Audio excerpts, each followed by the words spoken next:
Hello friends, very good morning. Welcome to the Hindu editorial analysis. నాకు Covid మళ్ళీ వచ్చిందమ్మా, అందువల్లే లాస్ట్ 2-3 డేస్ నేను చేయలేకపోయాను, నీరసంగా ఉంది. So I'm back. గొంతు కొంచెం ఇంకా సెట్ కాలేదు, కొంచెం మీకు ఇబ్బంది ఉంటుంది. Please bear with me. So ఇవాళ ఎడిటోరియల్ యొక్క టైటిల్ ఏం చెప్తుంది మనకి? Friend in need. అవసరంలో ఆదుకునేవాడే ఫ్రెండ్ అని మనం అంటాం. A friend in need is a friend indeed అని ఇంగ్లీష్లో ఒక సేయింగ్ ఉంది. అవసరంలో ఉండే స్నేహితుడు అనే మీనింగ్తో ఈ టైటిల్ వచ్చింది. ఇది ఎవరి గురించి టైటిల్ రాశారు అంటే, ఇండియా మరియు శ్రీలంక రిలేషన్స్. శ్రీలంక ప్రస్తుతం కష్టాల్లో ఉంది. కష్టాల్లో ఉన్న శ్రీలంకకి ఇండియా ఆదుకుంటుందా, ఆదుకోదా, ఈ అవసరంలో ఇండియా పక్కన ఉంటుందా లేదా అనే అంశం గురించి దీంట్లో డిస్కషన్ అనేది జరిగింది. India and Sri Lanka have shown an ability to quickly act on promises to each other. ఇంతకు ముందు నుంచి కూడా ఇండియా మరియు శ్రీలంక ఎప్పుడు కూడా ఒకళ్ళకొకళ్ళు ఏవైతే ప్రామిస్లు చేసుకుంటారో వాటిపైన ఇమీడియట్గా చాలాసార్లు ఏమవుతుందంటే మాట ఇవ్వడమే కానీ తప్పడం ఉంటుంది. ఇక్కడ ఈ రెండు దేశాల మధ్యలో మాత్రం ఒకరికొకరు సహాయం చేస్తాము అని మాట ఇస్తే ఖచ్చితంగా వాళ్ళు దే యాక్టెడ్ ఆన్ ఇట్. ఆ రికార్డ్ అనేది ఉంది. It's a positive record between two countries. External Affairs Minister S. Jaishankar's virtual meeting with Sri Lanka's Finance Minister Basil Rajapaksa on Saturday with an assurance that India will support Sri Lanka in all possible ways for overcoming the economic and other challenges posed by COVID-19 pandemic was significant and timely. ఇదంతా ఒకటే sentence. ఈ sentence meaning ఏంటి చూడండి. External affairs ministers, మన విదేశాంగ వ్యవహారాల minister ఎవరు? Yes Jayashankar. Virtual meeting అయింది బాసిల్ రాజపక్సాతో. ఈయనెవరు? శ్రీలంక ఫైనాన్స్ మినిస్టర్తో. ఈ మీటింగ్ లో ఆయన ఏం చెప్పారు? With an assurance. ఎష్యూరెన్స్ అంటే అభయం ఇవ్వడం. మీరు వర్రీ అవ్వకండి, నేనున్నాను, మీరు భయపడకండి అనే ధైర్యాన్ని చెప్పడం మనం ఎష్యూరెన్స్ అంటే. With an assurance that India will support Sri Lanka in all possible ways. ఏ విషయంలో? For overcoming. ఓవర్కమింగ్ అంటే క్రాస్ చేయడం, దాటడం. వేటిని?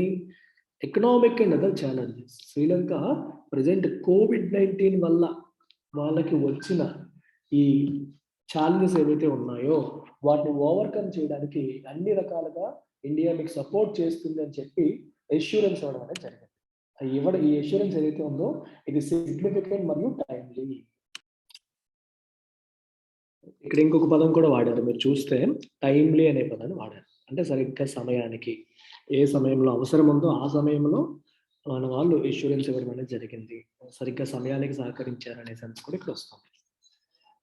A crucial week lies ahead for the Sri Lankan economy when President Gotabaya Rajapaksa must make a decision on whether to service debts to bonds with an installment of $500 million due on January 18 or to default for the first time ever, given the island's precarious finances. Beautiful sentence. చూడండమ్మా, ఏ crucial week, చాలా important week లైస్ ahead, రాబోతోంది, ముందుంది. లైస్ ahead అంటే ముందుంది అని అర్థం అనమాట. ఎవరికి? For the Sri Lankan economy. Sri Lanka ఆర్థిక వ్యవస్థకి ఒక ఇంపార్టెంట్ వీక్, ముందున్న వారం చాలా చాలా ఇంపార్టెంట్ వారం.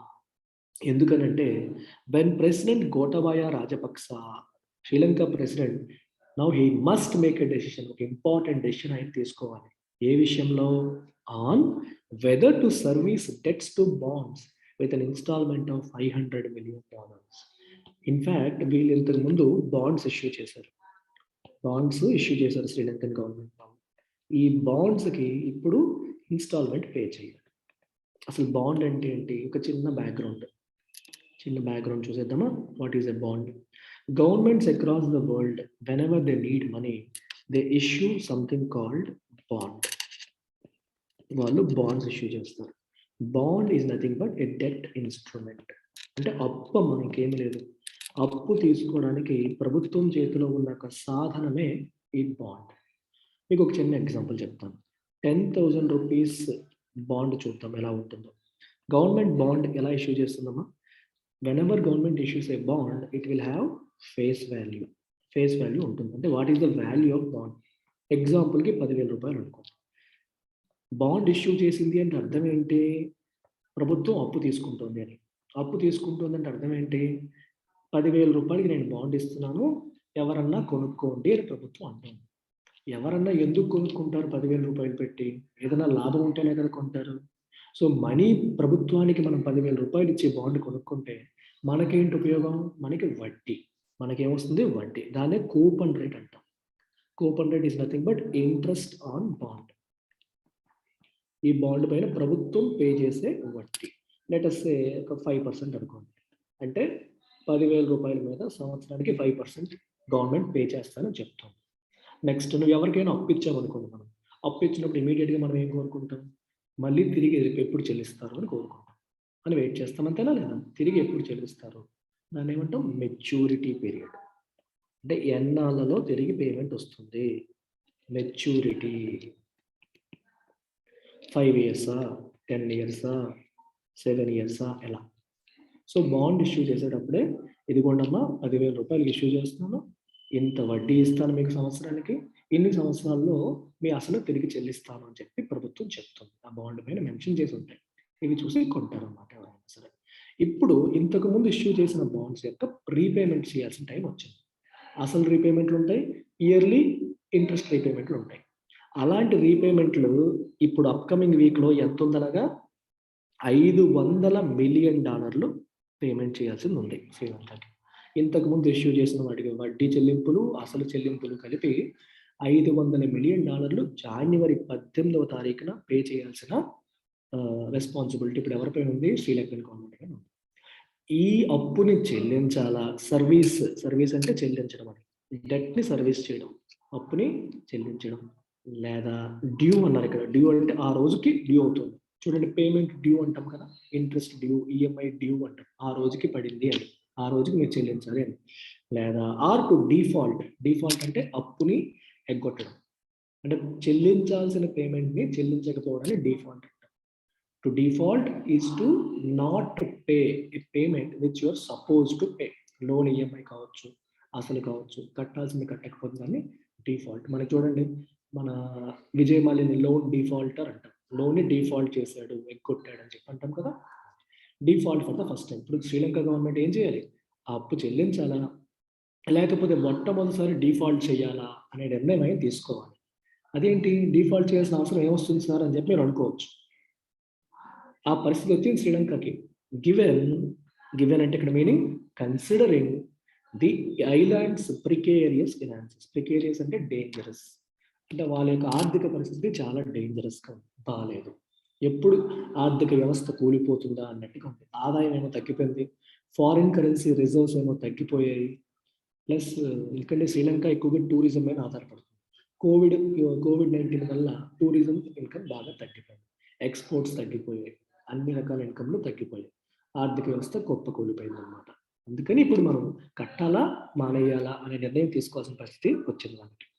Mr. Gotabaya is expected to address Parliament this week on how we will deal with the economic crisis. ఈ ఆర్థిక సంక్షోభాన్ని ఆయన ఏ రకంగా డీల్ చేయబోతున్నారు అనే విషయాన్ని పార్లమెంట్కి ఆయన అడ్రస్ చేయబోతున్నారు. పార్లమెంట్ అంటే పార్లమెంట్ ఉద్దేశించి ప్రసంగించబోతున్నారు అని చెప్పి చెప్తున్నారు. ఈజ్ ఎక్స్పెక్టెడ్ ప్రసంగిస్తారని అందరూ ఆశిస్తున్నారు. This includes a credit crunch, a slump in GDP spurred by COVID-19 losses to tourism, exports and remittances, foreign reserves that dwindled from $7.5 billion in 2019 to $1.6 billion in November 2021, and pending debt repayments of more than $7 billion expected in 2022. చూసారా, economic క్రైసిస్ని face చేస్తుందన్నాం. Economic క్రైసిస్లో ఏ problems ఉన్నాయో కూడా రాసేసారు ఇక్కడ. This includes A credit crunch అంటే శ్రీలంకకు అప్పు పుట్టట్లా.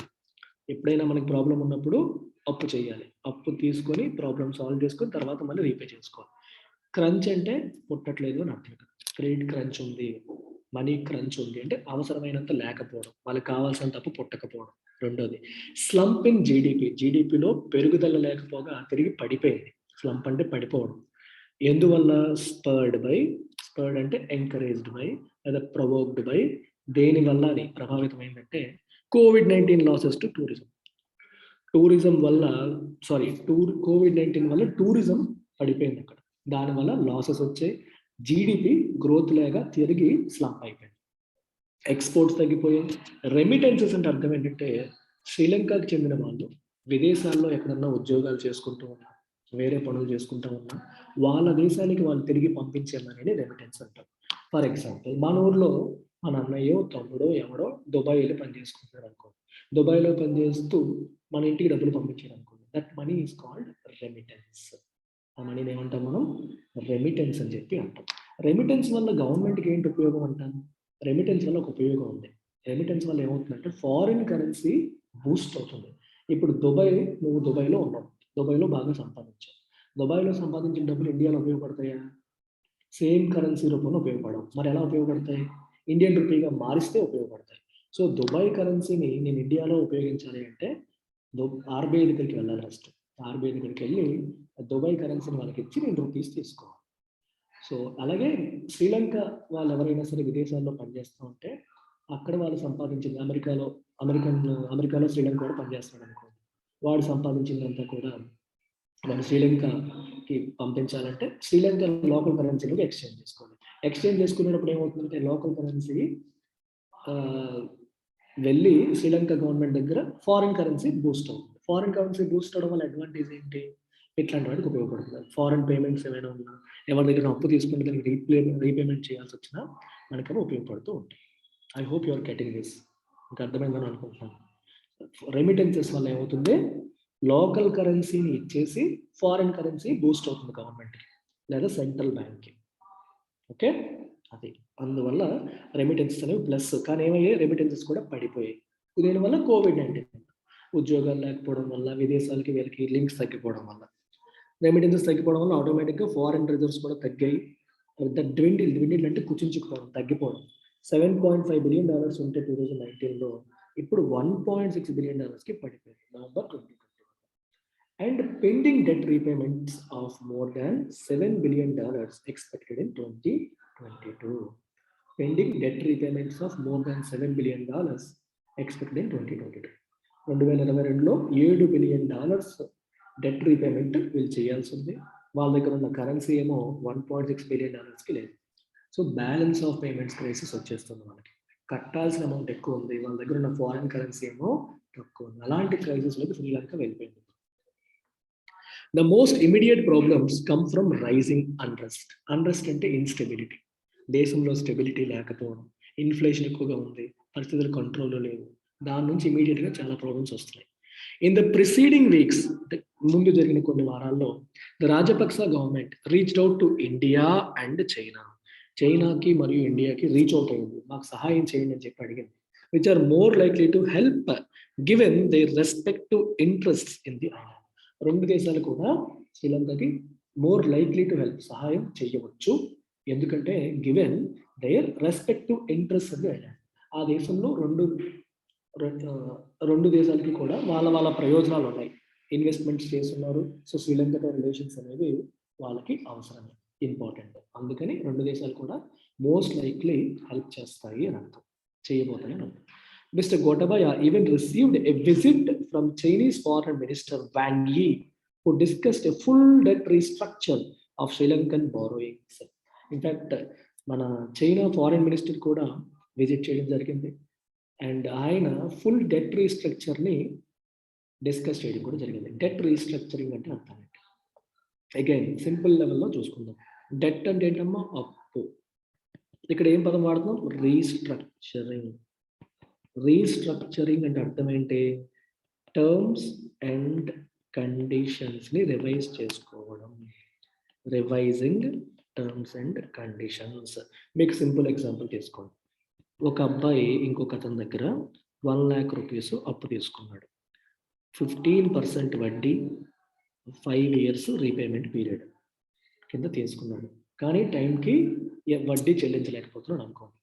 అప్పుడు ఏమవుతుందంటే ఇతను మళ్ళీ ఇంకోసారి మాట్లాడుకుంటారు. నేను చెల్లించలేకపోతున్నాను, ఏమీ అనుకోవద్దు, నాకు రీపేమెంట్ పీరియడ్ని పెంచండి, 5 years కాస్త 10 years చేయండి, నేను 10 yearsలో కట్టేస్తాను మెల్లగా.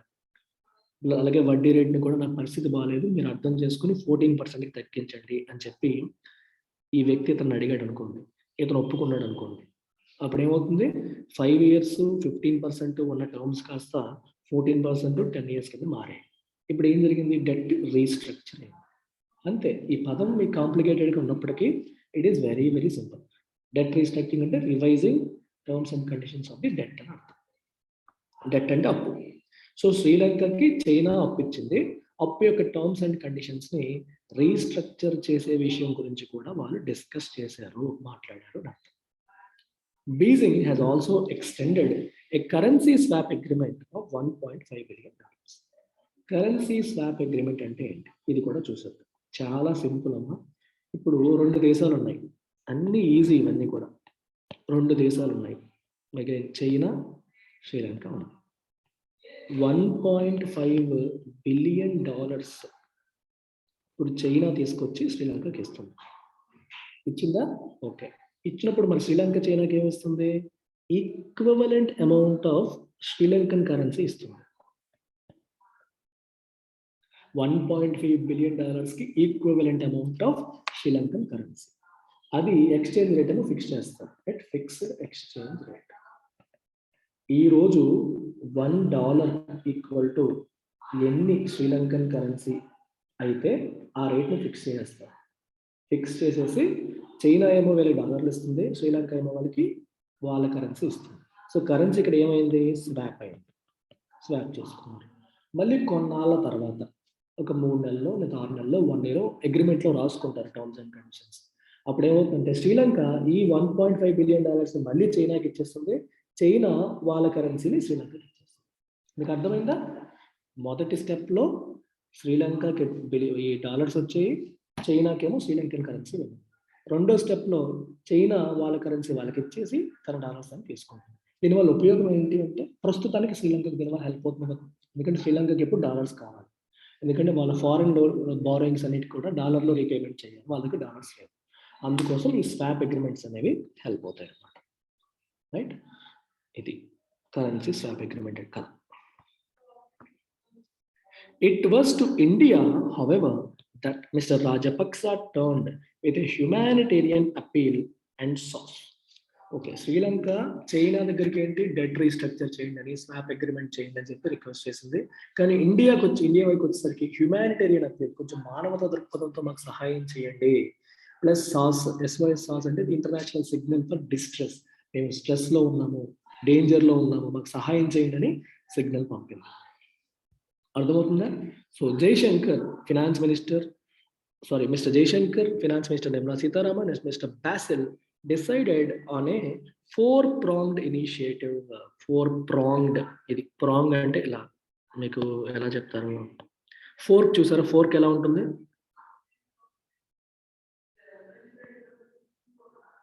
అంతేనా? ఇలాగ ఇలాగే ఉంటుంది కదా ఫోర్క్, తింటాం కదా మనం, నూడిల్స్ కట్ట తింటాం. సో 4-pronged, ఇలా 4 వైపులా అంటే 4 యాంగిల్స్లో అనే సెన్స్లో మీకు వస్తుంది. సో ఏంటో 4-pronged అప్రోచ్ విషయంలో ఇనిషియేటివ్లో డిసైడ్ అయ్యారంట. ఏంటది? ఒకటి లైన్స్ ఆఫ్ క్రెడిట్ అంటే అప్పు ఇవ్వడం, క్రెడిట్ అంటే అప్పు.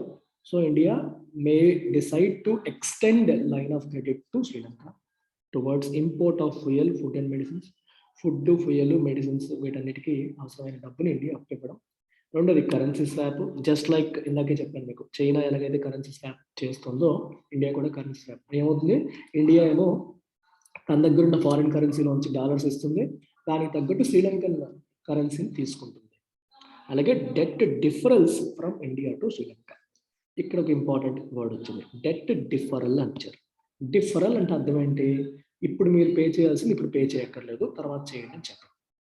రీస్ట్రక్చరింగ్లో మీనింగ్ ఏంటి? రీస్ట్రక్చరింగ్ ఏంటంటే వడ్డీ rate, repayment tenure, EMI amount ఇలాంటివి మార్చుకుంటారు, అది రీస్ట్రక్చరింగ్. డిఫర్ అంటే పోస్ట్ పోన్ అని అర్థం. ఈ రోజు పే చేయాల్సింది సరే ఒక 2 నెలలు పే చేయకండి లేదా 3 నెలలు పే చేయకండి అని వాయిదా వేయడాన్ని మనం డిఫరల్ అంటాం. DEFERRAL, డెట్ డిఫరల్ అని చెప్పి అంటాం. వాయిదా వేయడం, సింపుల్గా చెప్పాలంటే పోస్ట్ పోన్ చేయడం. అయితే మీకు ఇమీడియట్గా డౌట్ వస్తుంది, ఈ వాయిదా వేసినప్పుడు వడ్డీ యాడ్ అవుతూ ఉంటుందా లేకపోతే వడ్డీ ఆగుతుందా అంటే వడ్డీ ఆగుతుంది. మీరు మారటోరియం అని చెప్పి పదం విని ఉంటారు, మారటోరియంలో వడ్డీ యాడ్ అవుతూ ఉంటుంది, అప్పుడు కూడా టెంపరీగా మనం పేమెంట్ ఆపుతాము కానీ వడ్డీ యాడ్ అవుతూ ఉంటుంది. కానీ ఇక్కడ వచ్చేసరికి ఏమవుతుంది, డెట్ డిఫరల్లో వడ్డీ యాడ్ అవ్వదు కానీ టెంపరీగా పేమెంట్ అవుతుంది. ఇది 2 దేశాల మధ్యలో అగ్రిమెంట్ బట్టి వాళ్ళు డిసైడ్ చేసుకుంటారు. As well as the conclusion of Trinco oil farms project. ఈ ప్రాజెక్ట్ విషయంలో కూడా ఒక కన్క్లూజన్కి తీసుకురా. ఇవి 4 రకాల అంశాల గురించి డిస్కస్ చేయాలి. లైన్ ఆఫ్ క్రెడిట్ దీనికోసం, కరెన్సీ స్వాప్, డెట్ డిఫరెన్స్, ఈ ప్రాజెక్ట్, ఈ 4 అంశాల గురించి మనం డిస్కస్ చేయడం జరిగింది. Matters have moved swiftly since Mr. Basil's visit, and it is heartening that Trincomalee project MOU was signed earlier this month after decades of delays. ఆ visit అయిన తర్వాత మ్యాటర్లో ఫాస్ట్గా కదిలాయి. 2 దేశాల మధ్యలో ఉన్న అంశాలు అనేది చాలా ఫాస్ట్గా, స్విఫ్ట్లీ అంటే చాలా ఫాస్ట్గా అర్థం, కదిలాయి. అండ్ ఇట్ ఈస్ హార్టనింగ్ అంటే ఆనందించే అంశం. ఇట్ ఈస్ హార్టనింగ్ అంటే it gives lot of happiness అని అర్థం. ఏంటది? దట్ ఈ particular project MOU was signed earlier this month. కొన్ని దశాబ్దాలుగా డిలేస్ అయిన తర్వాత ఈ ట్రింకోమాలీ ప్రాజెక్ట్ MOU అనేది సైన్ అయింది. మీరు కామెంట్ సెక్షన్లో ట్రింకోమాలీ ప్రాజెక్ట్ గురించి మీరు రీసెర్చ్ చేసి రాయండి. What is this Trincomalee project? Write about this in the comment section. కొన్ని దశాబ్దాల డిలేస్ తర్వాత ఇది సైన్ అయింది. ఇది ఒక ఆనందించదగ్గ అంశం. Subsequently, India has extended $400 million under the SAARC currency swap arrangement and agreed to a partial deferral of a $500 million settlement from Sri Lanka by 2 months. The $1.5 billion LOC for essential imports is reportedly underway. మీరు ఇక్కడ చూసామా, ఇంతకుముందు మనం పారాగ్రాఫ్లో ఏం చదివాం? 4-pronged ఇనిషియేటివ్ని వాళ్ళు discuss చేసుకున్నారు. అందులో ఒకటి లైన్ ఆఫ్ క్రెడిట్ అండ్ అప్పు. $1.5 బిలియన్ అప్పు ఇవ్వడానికి ఇండియా ముందుకు వస్తుంది. ఎందుకు? ఎసెన్షియల్ ఇంపోర్ట్స్ కోసం. అదేమో అండర్వే ప్రాసెస్లో ఉంది. అలాగే $500 మిలియన్ వాళ్ళు సెటిల్ చేయాలి మనకి. దానికి ఒక 2 months డిఫరల్ ఇచ్చారు. డిఫరల్ అంటే వాయిదా వేశారు. ఇప్పుడు కట్టక్కర్లేదని 2 months తర్వాత కట్టొచ్చు అని చెప్పి ఛాన్స్ ఇచ్చారు. అలాగే $400 మిలియన్ కరెన్సీ స్వాప్ కూడా అగ్రిమెంట్ ద్వారా కూడా వెళ్ళడం జరిగింది. Both are SAARC countries. So అందులో కూడా కరెన్సీ స్వాప్స్ చేసుకోవడానికి కొన్ని అరేంజ్మెంట్స్ ఉన్నాయి. దాంట్లో భాగంగా $400 మిలియన్ కరెన్సీ స్వాప్ అగ్రిమెంట్ని ఇండియా ఎక్స్టెండ్ చేసింది. ఇట్ వుడ్ బి నైవ్ అంటే అమాయకత్వం అని, innocent అని. It would be naive to assume that New Delhi's assistance will paper over other problems in the complex relation between India and Sri Lanka. Paper over అంటే ప్రాబ్లమ్స్ని చూడకుండా వెళ్ళిపోవడం అని. For example చూడండి, we're trying to paper over differences అన్నారు. ఇద్దరి మధ్యలో చాలా డిఫరెన్సెస్ ఉన్నాయి, కాన్ఫ్లిక్ట్ ఉంది. If you're trying to paper over అంటే వాటి గురించి డిస్కస్ చేయకుండా దాటవేసేయడం అనమాట. దాటవేసేయడం అని అర్థం. నైవ్ అంటే ఇది ఒక అమాయకత్వం అవుతుంది. ఏంటది? To assume that. ఏంటి అస్యూమ్ చేసుకోవడం? That new Delhi's assistance, new Delhi చేసే సహాయం ఏదైతే ఉందో, will paper over other problems. 2 దేశాలకి మధ్యలో అన్ని ప్లస్లే కాదు, కొన్ని ప్రాబ్లమ్స్ కూడా ఉన్నాయి. సో ఇప్పుడు 2 దేశాల మధ్యలో జరుగుతున్న ఈ సమావేశాలు ఏవైతే ఉన్నాయో, హెల్ప్ ఏదైతే ఉందో, అది మిగిలిన అదర్ ప్రాబ్లమ్స్ కంప్లీట్గా దాచిపెట్టేస్తుంది అనుకోవడం అమాయకత్వం. ఎందుకంటే చాలా ఇష్యూస్ ఉన్నాయి. ఎందుకంటే ఎస్పెషల్లీ మన తమిళనాడు ఫిషర్మన్ కొన్నిసార్లు వెళ్తూ శ్రీలంక భూభాగంలోకి వెళ్ళిపోతూ ఉంటారు. అంటే శ్రీలంక సముద్ర భాగంలోకి వెళ్ళిపోతూ ఉంటారు చేపలు పడుతూ. వాళ్ళని పట్టేయడం, అరెస్ట్ చేయడం, ఇట్లాంటి ఎప్పుడు తలనొప్పి. అలాగే ఇండియన్ తమిళులు శ్రీలంకలో సఫర్ అవుతూ ఉన్నారు. అది కూడా 2 దేశాల మధ్యలో ఫ్రిక్షన్ పాయింట్. ఇవన్నీ ఉన్నాయి. అవేవి లేవు అని అనడానికి లేదు, వాటన్నిటిని దాచేస్తుంది అనడానికి కూడా లేదు. సో ఈ అసిస్టెన్స్ వల్ల అవన్నీ పక్కకి వెళ్ళిపోతాయి అనుకోవడానికి లేదు. Amongst other issues, the friction over fishermen's rights and pending political solution for want-on Tamil areas remain sticking points. మీకు చెప్పాను, రెండింటి మధ్యలో కొన్ని ప్రాబ్లమ్ ఏరియాస్ ఏంటి? Fishermen rights. మన ఇండియన్ ఫిషర్మెన్ ఎంతవరకు వెళ్ళొచ్చు, ఫిషింగ్ చేయడానికి హిందూ మహాసముద్రంలో ఎంతవరకు వెళ్ళొచ్చు అనేది ఒక పెద్ద క్వశ్చన్ మార్క్ అయిపోయింది. తెలియకుండా కొన్నిసార్లు శ్రీలంక టెరిటరీలోకి మన వాళ్ళు ఎంటర్ అయిపోవడం, వాళ్ళు అరెస్ట్ చేయడం, ఇట్లాంటివి మనం చూస్తూ ఉన్నాం. ఇది ఒక పెద్ద ప్రాబ్లం అయిపోయింది. రెండవది, తమిళులు శ్రీలంకలో ఇండియా యొక్క తమిళులు ఉన్నారు, మనందరికీ తెలిసిందే. వాళ్ళకి ఆ LTTE ఉంటారు కదా, LTTEకి శ్రీలంకన్ గవర్నమెంట్కి కొన్ని సంవత్సరాలుగా, దశాబ్దాలుగా యుద్ధాలు జరుగుతూ ఉన్నాయి, ఫైట్ జరుగుతూ ఉంది, వార్తో నిండిపోయింది. దానికి కంప్లీట్ పొలిటికల్ సొల్యూషన్ అనేది ఇప్పటికీ రాలేదు. అది కూడా అనదర్ స్టికింగ్ పాయింట్ అంటే ఒక అబ్స్టకిల్ అని. 2 దేశాల మధ్యలో రిలేషన్ నెక్స్ట్ లెవెల్కి వెళ్ళడానికి అబ్స్టకిల్స్గా ఉండిపోయాయి. Sticking point is nothing but an obstacle, అడ్డంకి అని అర్థం అన్నమాట. ఈ 2 ప్రాబ్లమ్ ఏరియాస్ కింద ఉన్నాయి. While concerns over Colombo's strategic ties with China have often led to open disagreements. China చైనాతో చాలా క్లోజ్ రిలేషన్స్, స్ట్రాటజిక్గా మంచి రిలేషన్స్ మెయింటైన్ చేయడం కూడా ఇండియాకి నచ్చట్లేదు. మేము పక్కనే ఉన్నాము, మేము ఆల్రెడీ సహాయం చేస్తున్నాం, మన why are you maintaining such relations with China అని చెప్పి కూడా అదొక another problem area between two countries. So it is important to note however that in times of peril అంటే డేంజర్. ఈ డేంజరస్ సిచ్యువేషన్స్లో అలాంటి సమయాల్లో New Delhi and Colombo have established robust channel of communication. ఇన్ని ప్రాబ్లమ్స్ ఉన్నప్పటికీ కూడా ఎప్పుడు కూడా ఈ రెండు దేశాలు డిఫికల్ట్ టైమ్స్లో, డేంజరస్ సిచ్యువేషన్స్లో రోబస్ట్ కమ్యూనికేషన్ని ఎస్టాబ్లిష్ చేసుకుంటూనే ఉన్నాయి. రెండు దేశాల మధ్యలో కమ్యూనికేషన్ ఛానల్ అనేది ఓపెన్ ఉంటే, వాళ్ళకి ఏదైనా సహాయం ఉంటే వాళ్ళు అడుగుతున్నారు, మనం చేతనైన సహాయం మనం చేస్తూనే ఉన్నాము. గొడవలు ఉన్నాయి కదా అని చెప్పి, ప్రాబ్లమ్స్ ఉన్నాయి కదా అని చెప్పి అవసరంలో వదిలేసే టైపు అటు శ్రీలంక కాదు, ఇటు ఇండియా కూడా కాదు. And demonstrated and ability to act on promises quickly. ఏదైతే ప్రామిస్ చేశామో ఇమీడియట్గా వాటిపైన యాక్షన్ తీసుకోవడం కూడా చూపించాయి. వాళ్ళు చూపించారు, మనం కూడా చూపించాం. Proving that adage about friends. ఏంటంటే a friend in need is a friend indeed అని ఒక ఇంగ్లీష్ సేయింగ్ ఉంది, ప్రోవెబ్ ఉంది. దాన్ని ప్రూవ్ చేసేటట్టుగా రెండు దేశాలు కూడా ఇప్పుడు కూడా ప్రవర్తిస్తూనే ఉన్నాయి. So this is all about this beautiful article. So ఈ ఆర్టికల్లో ఇఫ్ యూ రియల్లీ అబ్జర్వ్, మీరు క్లీన్గా అబ్జర్వ్ చేస్తే మీరు చాలా విషయాలు నేర్చుకున్నారు. ఎకానమీకి సంబంధించి కొన్ని పదాలు చూడండి, మీరు నేర్చుకున్నవన్నీ కూడా ఇక్కడ ఒకసారి రాస్తున్నాను. డెట్ డిఫరల్. డిఫరల్ అంటే అర్థం ఏంటి? మామూలుగా ఇంగ్లీష్లో డిఫర్ అంటే పోస్ట్ పోన్ చేయడం. డెట్ డిఫరల్ అంటే ఎవరికన్నా మనం చేయాల్సిన పేమెంట్ ఒక 2-3 నెలలు వాట్ ఎవర్ ఇట్ ఈస్, కొంత పీరియడ్ పే చేయాల్సిన అవసరం రాకపోవడం, అంటే పే చేయకుండా వాయిదా వేయడం. వాళ్ళు ఒప్పుకున్నారు అనుకోండి డెట్ డిఫరల్కి, then you need not pay for few months. వడ్డీ యాడ్ అవుతుందంటే వడ్డీ యాడ్ అవ్వదు. అలాగే డెట్ రీస్ట్రక్చరింగ్. డెట్ రీస్ట్రక్చరింగ్ అంటే అర్థం ఏం చెప్పాను మీకు? స్ట్రక్చరింగ్ అంటే టర్మ్స్ అండ్ కండిషన్స్ని రివైజ్ చేసుకోవడం. ఎన్నాళ్ళ పీరియడ్, ఎంత వడ్డీ.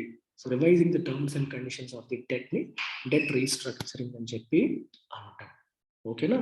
అలాగే సర్వీసింగ్ డెట్ అని చెప్పి రాశారు. Servicing debt. సర్వీసింగ్ అంటే అర్థం ఏంటి? డెట్ని సర్వీస్ చేయడం, అంటే నువ్వు పే చేయాల్సింది పే చేయడం. దీనికి ఆపోజిట్ ఏంటి? డిఫాల్ట్. డిఫాల్ట్ అంటే కట్టాల్సిన అప్పు నువ్వు కట్టాల్సిన ఈఎంఐ కట్టకపోవడం, చేయాల్సిన పేమెంట్ చేయకపోవడం, దాన్ని డిఫాల్ట్ చేయడం అని చెప్పి అంటాం. ఓకే, ఇంకా ఏం నేర్చుకున్నారు మీరు? బాండ్ అనే ఫినాన్షియల్ ఇన్స్ట్రుమెంట్ గురించి తెలుసుకున్నారు. బాండ్ ఏంటి? గవర్నమెంట్ కావచ్చు, కార్పొరేట్ కంపెనీ కావచ్చు, ఇష్యూ చేసే ఒక డెట్ ఇన్స్ట్రుమెంట్. ఏంటి అందులో క్లియర్గా ఏం రాస్తారు? ఎన్నాళ్ళలో రీపేమెంట్ చేస్తారు, ఎంత వడ్డీకి మీరు ఇష్యూ చేస్తున్నారు అనేది క్లియర్గా రాస్తారు. ఫేస్ వాల్యూ ఎంత, కూపన్ రేట్ ఎంత, repayment tenure or maturity value అంతా క్లియర్గా రాయడం అనేది జరుగుతుంది. So these are few things which you have learned here. అలాగే రెమిటెన్సెస్ అంటే తెలుసుకున్నారు ఇవాళ. ఫారిన్ కంట్రీస్లో ఉన్న మన నేటివ్, మన లోకల్స్, మన దేశానికి చెందిన వాడు ఫారిన్ కంట్రీలో ఉండి అక్కడ సంపాదించి మన దేశానికి పంపించే అమౌంట్ మనం రెమిటెన్స్ అని చెప్తాం. రెమిటెన్స్ వల్ల దేశానికి ఎటువంటి ఉపయోగం ఉంటుంది? ఫారిన్ కరెన్సీ రిజర్వ్స్ అన్ని పెరుగుతాయి. మన దేశం వాడే బయట దేశంలో ఉండి ఈ ఫారిన్ కరెన్సీని సంపాదించాడు, మన దేశానికి వచ్చి మన సెంట్రల్ బ్యాంక్ ఇచ్చి రూపాయలు తీసుకున్నాం. రూపాయలు మన చేతిలో ఉంటాయి, ఎన్నైనా ప్రొడ్యూస్ చేయొచ్చు. రూపాయలు ఇచ్చేసి మన డాలర్స్ వీటన్నిటి మనం బ్యాలెన్స్ అనేది పెంచుకోవడం వల్ల మనకు ఫారిన్ రిజర్వ్స్ అనేవి స్ట్రాంగ్గా ఉంటాయి. ఇది ఒకటి. ఇలా చాలా అంశాలు మనం ఇవాళ తెలుసుకున్నాం. అలాగే most importantly currency swap agreement. Currency swap agreement అంటే అర్థం ఏంటి? ఒక దేశపు కరెన్సీ ఇంకొక దేశానికి ఇచ్చి వాళ్ళ కరెన్సీని వీళ్ళు తీసుకోవడం. అయితే ఇక్కడ 2 రకాలు, 2 కరెన్సీల మధ్యలో స్వాపింగ్ అనమాట. ఇందాక చూసినప్పుడు చైనా వాడు చైనా కరెన్సీ ఇవ్వట్లా, అమెరికన్ డాలర్ ఇస్తున్నాడు. అమెరికన్ డాలర్ చైనా దగ్గర ఎలా ఉంటుందని మీరు అనుకోవచ్చు. ఉంటాయి. ఇండియా దగ్గర అమెరికన్ డాలర్స్ ఉన్నాయి, చైనా దగ్గర ఉన్నాయి. అన్ని దేశాలు కూడా అమెరికన్ డాలర్స్ని రిజర్వ్స్ కింద మెయింటైన్ చేస్తూ ఉంటాయి. మరి శ్రీలంక కూడా చేయాలి కదా, చేయట్లేదు కాబట్టి ఇప్పుడు వాళ్ళు ప్రాబ్లం, వాళ్ళు ఆర్థిక వ్యవస్థ బాగాలేదు అని చెప్పి మనం అంటున్నాం. అందుకని చైనా, ఇండియా ఏం చేస్తున్నాయంటే వాళ్ళ దగ్గర ఉన్న అమెరికన్ డాలర్స్ని శ్రీలంకకి ఇచ్చి శ్రీలంక దగ్గర ఉన్న శ్రీలంకన్ కరెన్సీని, ఈక్వలెంట్ అమౌంట్ ఆఫ్ శ్రీలంకన్ కరెన్సీని తీసుకుంటున్నాయి. కొన్నాళ్ళ తర్వాత శ్రీలంక అగైన్ ఆ డాలర్స్ వీళ్ళకి ఇచ్చేసి వాళ్ళ కరెన్సీ వాళ్ళు తిరిగి తీసుకుంటారు. దీన్ని కరెన్సీ స్వాపింగ్. నీ దగ్గర నేను తీసుకోవడం, నా దగ్గర నువ్వు తీసుకోవడం, కరెన్సీ స్వాప్ అగ్రిమెంట్ అని చెప్పి అంటాం. అప్పు అనుకోండి, డాలర్స్ తీసుకుంటావు, నువ్వు తిరిగేమేపో, అది అప్పు. స్వాప్ అంటే నువ్వు డాలర్స్ తీసుకుంటావు, దానికి తగ్గట్టుగా నీ కరెన్సీ ఇచ్చేస్తావు. ఇది swapping. That is the difference between debt and swap, currency swap. So ఇలా ప్రతిరోజు ఎడిటోరియల్స్ చదివితే మీకు కాంప్రహెన్షన్ పెరుగుతుంది, కాన్సెప్ట్స్ చాలా నేర్చుకుంటారు, లాట్ ఆఫ్ కీవర్డ్స్ని పికప్ చేసుకుంటూ ఉంటారు. Irrespective of the competitive exam, make a habit of reading editorials, only English point of view అనే కాకుండా కీవర్డ్స్, ఇంపార్టెంట్ వర్డ్స్ని సబ్జెక్ట్ నేర్చుకోవడానికి కూడా నేను ఉపయోగించాను. దట్స్ అబౌట్ ఇట్ అమ్మా. Take care. బై.